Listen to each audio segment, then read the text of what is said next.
Bonjour à vous tous, je suis ravie de vous retrouver dans cette nouvelle vidéo. Aujourd'hui, c'est une interview que j'ai la chance et l'opportunité de faire. Je vous présente José Daigle. Bienvenue José. Merci beaucoup Alicia, bonjour. Bonjour à toi. Alors nous sommes là aujourd'hui chez toi, à Ottawa, Oui. dans la province de l'Ontario. C'est une chance extraordinaire pour moi. Merci infiniment. Ça me fait vraiment plaisir de te recevoir. Et d'avoir accepté aussi cet entretien. Oui. Merci infiniment. Alors là, aujourd'hui, donc je vous présente José qui a une très belle histoire à partager. Comme beaucoup d'entre nous, voilà, nous avons tous un vécu, nous avons tous une histoire. Et José a à cœur de partager la sienne pour aider le plus grand nombre.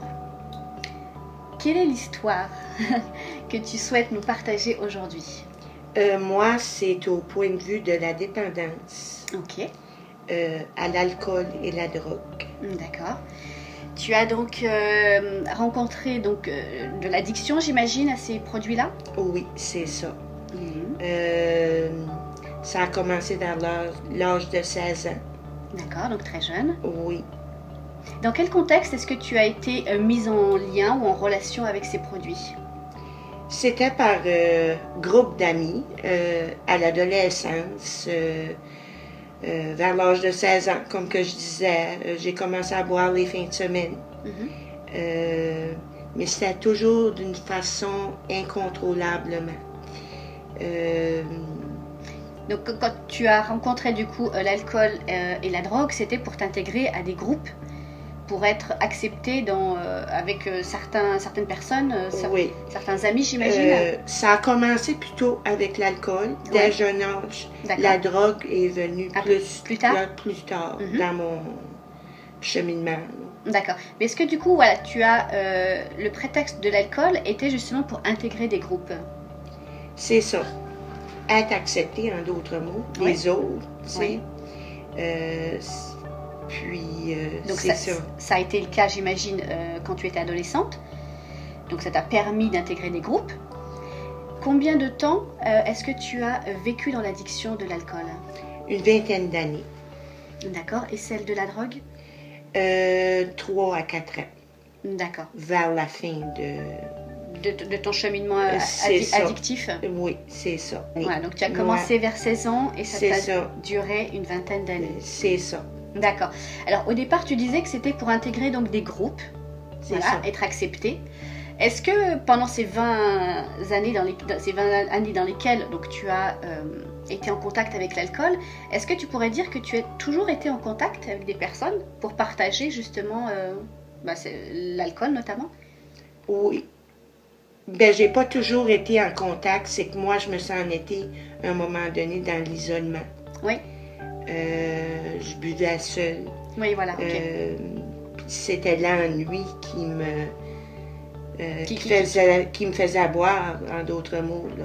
Oui, c'est ce que je voulais effectivement t'amener. C'est effectivement, donc, au départ, c'était pour intégrer des groupes, mais petit à petit, avec le temps, finalement, ça t'a exclu un petit peu des groupes et du monde quelque part. Et puisque tu viens de lire à l'instant, donc ça t'a isolé aussi. Oui, c'est ça. D'accord. Donc effectivement, l'alcool, la drogue, mais quelles que soient les addictions, parce qu'effectivement, il y en a qui peuvent rencontrer des addictions au sexe, au jeu, au sport, à l'alimentation, et sans doute d'autres addictions diverses et variées. Est-ce qu'une addiction peut effectivement t'amener à une autre addiction ? Oui, je l'ai vécu. Ça a été ton cas ? Moi, ça a été le sucre. Le sucre, ok. Le sucre, l'alimentation. C'est venu après que tu aies arrêté l'alcool, c'est ça ? C'est ça. Ok. Ça a venu après, puis ça a été le sucre, puis le café aussi. Et le café également, donc l'addiction à l'alimentation. C'est ça. D'accord, donc quand on a travaillé sur une addiction, on n'est pas forcément, protégé de toute source d'addiction. Non. Qu'est-ce qui fait qu'on retombe dans une autre addiction ? Pour ta part, par exemple, qu'est-ce qui a fait que tu es tombée dans l'addiction du sucre ? Du sucre puis le café. Oui. J'étais tellement habituée de boire, Oui. d'avoir toujours l'habitude de boire. Oui. Pour moi, le café, j'ai tombé dans le café, puis ça me donnait le même feeling de continuer de boire. Là. Donc en fait, tu as remplacé un produit par un autre. C'est ça. Et c'est vrai que c'est important ça ce que tu dis parce que souvent on ne se rend pas forcément compte que quand on a un comportement addictif, si on n'a pas résolu la source de ce problème, on peut facilement tomber dans une autre addiction. Très facile. D'accord. Donc en fait, j'allais dire le problème en soi, c'est pas forcément le produit, que ce soit l'alcool, le tabac, l'alimentation ou autre. C'est qu'est-ce que ça va chercher derrière, qu'est-ce qu'on cherche à combler avec ce produit.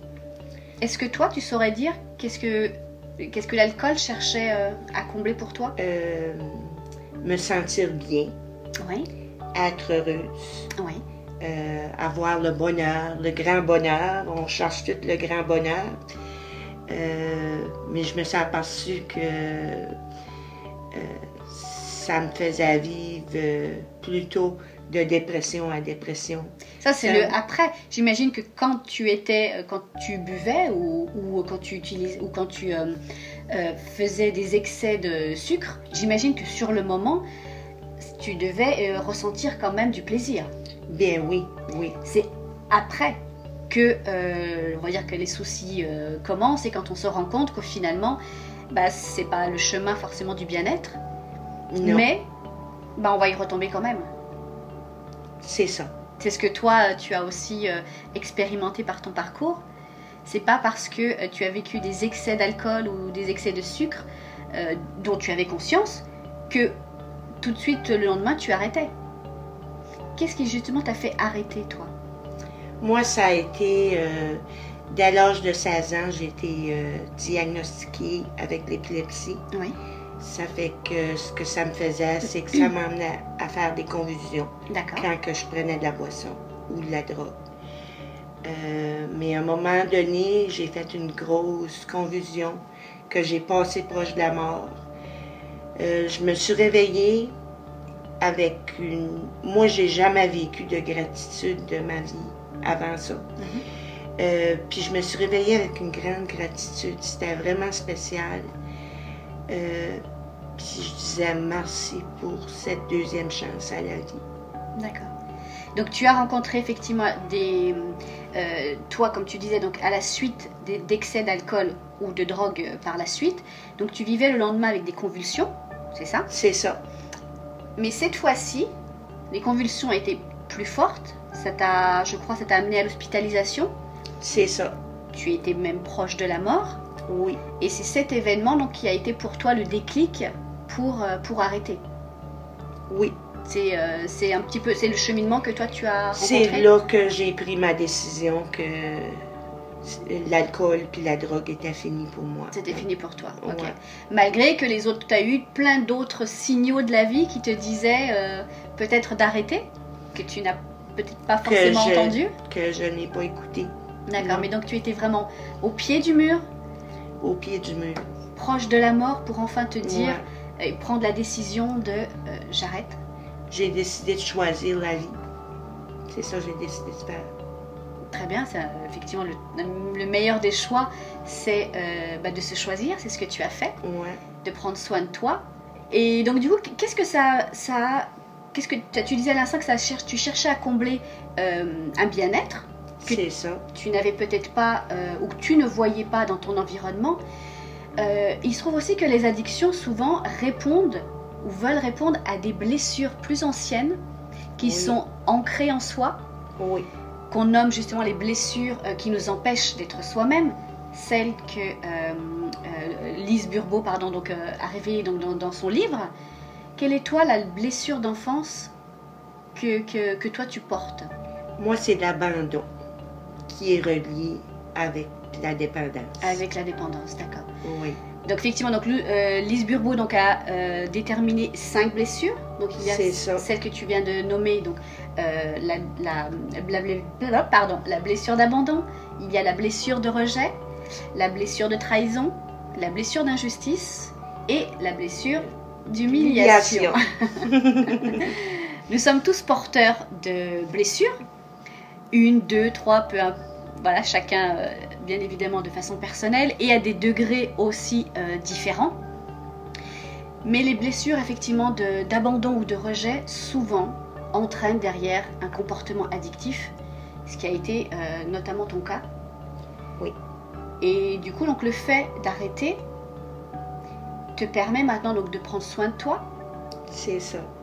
Tu as travaillé parce que tu t'es fait accompagner aussi énormément dans ton cheminement. Oui. Et tu as travaillé notamment sur ta confiance en toi. Oui, la confiance en soi, l'amour de soi que je trouve qui est primordial dans un être humain. Oui, c'est ça, c'est ce que tu dis, c'est effectivement donc de revenir à soi. C'est ça. D'arrêter de croire que le bonheur est ailleurs, qu'il peut être dans une bouteille ou dans du sucre ou peu importe la source d'addiction. Le bonheur est dans toutes les petites choses de la vie. Les petites choses de la vie. C'est ce que toi, du coup, tu as pris conscience aussi. Ouais. C'est pour ça que tu as été en gratitude cette dernière fois, cette fois qui était la fois de trop, et où tu as remercié la vie de te donner une nouvelle chance de vivre sans addiction. Puis je remercie la vie à tous les jours. Merci beaucoup pour ton témoignage, José. Oui, pas de problème. Merci à vous de nous avoir suivis. Merci à vous de nous avoir écoutés. J'espère que cette vidéo vous aura interpellé, vous aidera dans quelques perceptions que vous pouvez avoir vous-même ou des personnes de votre entourage. Donc si c'est le cas, n'hésitez pas à la partager, n'hésitez pas à mettre un commentaire, à poster, à vous abonner, bref, vous connaissez le principe. Nous, on a été ravis de faire ce partage ensemble pour vous. Merci encore, José. Ça me fait plaisir. Merci à toi. Quel serait le dernier message que tu pourrais transmettre pour les personnes qui seraient actuellement peut-être dans une période addictive, les personnes qui nous écoutent ou des personnes d'entourage? Quel message d'espoir pourrais-tu leur donner? Moi, 10 ans passés, quelqu'un m'aurait dit « José, tu vas arrêter de boire. » Je l'aurais pas cru, premièrement. L'alcool était mon meilleur ami. Mais moi, ce que je veux dire, c'est que tout est possible dans la dépendance. Si moi, j'ai arrêté de boire, tout le monde peut le faire. C'est possible. Ça fait que c'est ça que je voulais partager avec vous tous. Merci pour ce message. Et ce qui est important, effectivement, c'est que même si vous essayez que ça ne marche pas, réessayez. C'est aussi ce que José donc a vécu. Oui, de multiples tentatives, mais ne jamais perdre espoir, d'avoir la conviction que c'est possible et puis de trouver les ressources pour se faire aider et accompagner dans ce cheminement qui est difficile et qui peut être long. C'est ça. Aujourd'hui, ça fait 5 ans maintenant que tu es sevré, que tu es sobre. Oui. Comment te sens-tu? Je me sens très bien. Après du travail sur moi-même, je me sens juste bien. C'est juste ça que je peux te dire. Parfait. Parfait. Bah, écoutez, c'est le meilleur message effectivement que l'on puisse transmettre. Donc, bonne continuation à toi. Merci. Je te souhaite d'être heureuse avec toi-même. Et voilà, le travail donc de confiance que tu as fait, le travail d'amour de soi, parce que c'est là-dessus également qu'il est important aussi de travailler, c'est pour ne plus tomber dans des sources extérieures d'addiction, c'est déjà de s'aimer soi-même. Alors merci encore, et puis à très bientôt. Au revoir.